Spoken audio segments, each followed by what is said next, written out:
Bem-vindos ao canal Além do Medo. Aqui falamos sobre crimes reais, casos misteriosos e sobrenaturais. Nas colinas de Louisville, Kentucky, uma estrutura macabra se ergue em meio à floresta.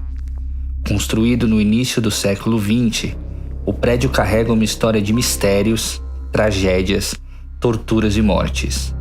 Há quem diga que até hoje gritos ecoam pelos corredores vazios. Hoje vamos falar sobre o sanatório de Waverly Hills. Louisville, Kentucky, 1883. O Major Thomas Hercules Hayes compra uma propriedade para morar com sua esposa e filhas. O terreno era bem grande e praticamente isolado da cidade. Sem nenhuma escola por perto, o Sr. Hayes decide construir no terreno um prédio que servisse de escola local para as filhas frequentarem. Como professora, ele contrata a Sra. Lizzie Lee Harris. A Sra. Harris gostava muito dos romances Waverly, de Walter Scott, e decide nomear a escola de Waverly School. O Major Hayes achou a sonoridade do nome tranquila e resolveu batizar a propriedade de Waverly Hills. Em meados de 1900, o condado de Jefferson estava sofrendo com um surto de tuberculose. Naquela época, a doença também era chamada de peste branca, e as zonas úmidas ao longo do rio de Ohio contribuíam para a disseminação da doença. Em 1906, um conselho hospitalar de tuberculose foi formado para tentar controlar o surto da doença. O plano era construir um sanatório para o tratamento das pessoas infectadas, e Waverly Hills parecia ser o local ideal, devido à distância da cidade, à localização tranquila e à altitude, que contribuía na qualidade do ar. Em 1910, o sanatório foi oficialmente inaugurado e era feito de madeira, com um prédio administrativo de 2 andares e 2 pavilhões ao ar livre conectados, abrigando 20 pacientes masculinos e 20 pacientes femininos. Naquela época, não havia cura para a tuberculose, e embora a doença existisse desde a antiguidade, as causas não eram totalmente conhecidas. Mas a peste branca era implacável, e cada vez mais, novos casos apareciam, e em um curto período de tempo, o sanatório já estava lotado. A necessidade de um local maior era iminente, e em 1924, a construção de um novo prédio começou. Dessa vez, a estrutura seria de tijolos, com 5 andares e uma capacidade máxima para 400 pacientes. Em 1926, a nova estrutura já estava pronta. Nos anos que se seguiram, Waverly Hills se tornou praticamente uma comunidade autossuficiente, com lavanderia, garagem de manutenção para carros, açougue e tinha até sua própria plantação. Os funcionários do sanatório ficavam isolados. Médicos, enfermeiros e prestadores de serviços que concordavam em trabalhar no prédio sabiam que teriam que se despedir da família, amigos e do mundo exterior. Os filhos pequenos das famílias que eram infectadas eram levados ao sanatório e ficavam isolados em uma área separada, já que não havia ninguém para cuidar deles fora de Waverly Hills. Apesar da doença não ter cura e ser altamente contagiosa, a ideia era reduzir o sofrimento dos pacientes e controlar a transmissão. Os médicos da época notavam que pacientes que eram expostos ao ar fresco e tinham pensamentos positivos com relação à doença estavam melhores fisicamente do que os outros. Esse pensamento fez com que a filosofia do sanatório fosse ar fresco, luz do sol e boas vibrações. Mas Waverly Hills definitivamente não era um lugar de boas vibrações. A tuberculose é uma doença mortal e os sintomas são terríveis. No ápice da doença, os corredores de Waverly Hills eram carregados de sofrimento e desolação. O silêncio era interrompido apenas pela tosse agonizante dos pacientes. Além disso, experimentos brutais eram feitos no sanatório, onde nem todos tinham o consentimento do paciente.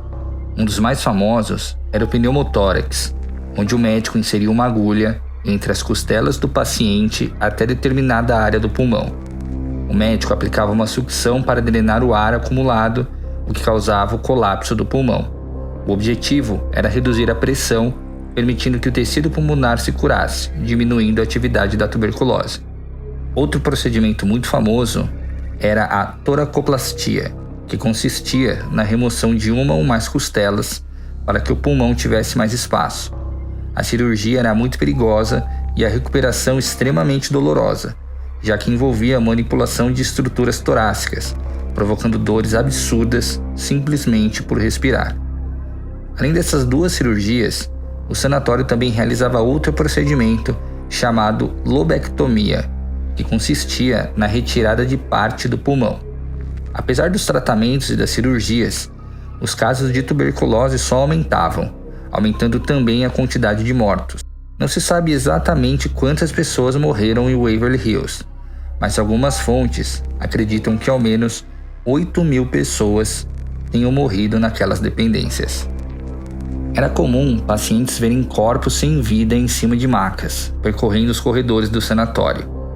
Com medo de que isso pudesse afetar a recuperação dos pacientes, os médicos e a equipe administrativa criaram um jeito de remover os corpos dos mortos em segredo. O sanatório tinha um túnel secreto, que descia até uma linha de trem na parte de trás do prédio. Esse túnel possuía uma rampa em um dos lados e uma escada do outro. Ele era comumente usado para o transporte de materiais e insumos, mas a equipe do sanatório tinha um plano mais macabro para aquele lugar. Eles levavam os corpos pelo túnel e os jogavam pela rampa para que descessem até o trem e fossem retirados de lá. Esse local ficou conhecido como a Rampa de Corpos. Somente em 1943, após a introdução do tratamento de streptomicina, um antibiótico eficaz contra a doença, os casos começaram a diminuir. Em 1962, Waverly Hills foi fechado e os pacientes foram transferidos para hospitais regulares. Todo esse cenário angustiante de dor e sofrimento deixou marcas que até hoje podem ser vistas e ouvidas pelos corredores abandonados. Há relatos de diversos fenômenos sobrenaturais em todo o prédio. Um deles fala sobre o garoto Timmy. Timmy se tornou paciente do sanatório ainda criança. O garotinho não podia ver sua família e ficava isolado na área infantil. Timmy costumava brincar com sua bola pelo terraço do prédio, onde eles tomavam um banho de sol e respiravam o ar fresco. Um dia, infelizmente, Timmy acabou caindo do alto do terraço e não resistiu aos ferimentos. Alguns dizem até que ele foi empurrado. No entanto, vários visitantes já afirmaram terem visto uma pequena bola vermelha rolando pelos corredores, como se Timmy ainda estivesse ali, brincando, mesmo depois de sua morte. Outra história perturbadora envolve o quarto 502. Lá era onde ficava o alojamento da enfermeira-chefe, uma mulher de 29 anos. Seu nome nunca foi divulgado, mas o que se sabe é que a enfermeira estava grávida, mas não era casada, algo inaceitável naquela época. Se vendo sem saída, a jovem optou por tirar sua vida. Ela foi encontrada enforcada dentro do quarto. Anos depois, outra enfermeira que morava no quarto 502 caiu da janela num acidente fatal. Além disso, sons de passos e gritos eram ouvidos vindo de alas desativadas. Mas a história macabra de Waverly Hills não acaba aqui. Em 1963, o prédio foi comprado para servir de instalações para o tratamento de pacientes idosos com deficiências mentais graves, agora com o nome de Woodhaven. Até que em 1982, após diversas denúncias de abuso e negligência, o Estado fechou o complexo. Outros compradores também planejaram dar um outro destino ao prédio. Os planos iam desde a construção de uma prisão ou conjuntos habitacionais, até mesmo a construção de uma estátua para Jesus, inspirada no Cristo Redentor, e uma capela. Todas as ideias fracassaram, até que em 2001, o prédio e as terras foram adquiridos pelo casal Tina e Charlie Mattingly, que organizam passeios turísticos pelo local. O casal estava em uma briga judicial com a Waverly Hills Historical Society, uma entidade que visa preservar o prédio e a história do sanatório. Segundo eles, os fundos arrecadados pelo casal não estavam sendo usados de maneira apropriada para a preservação e conservação do prédio, mas aparentemente as duas partes chegaram a um acordo no final de 2022.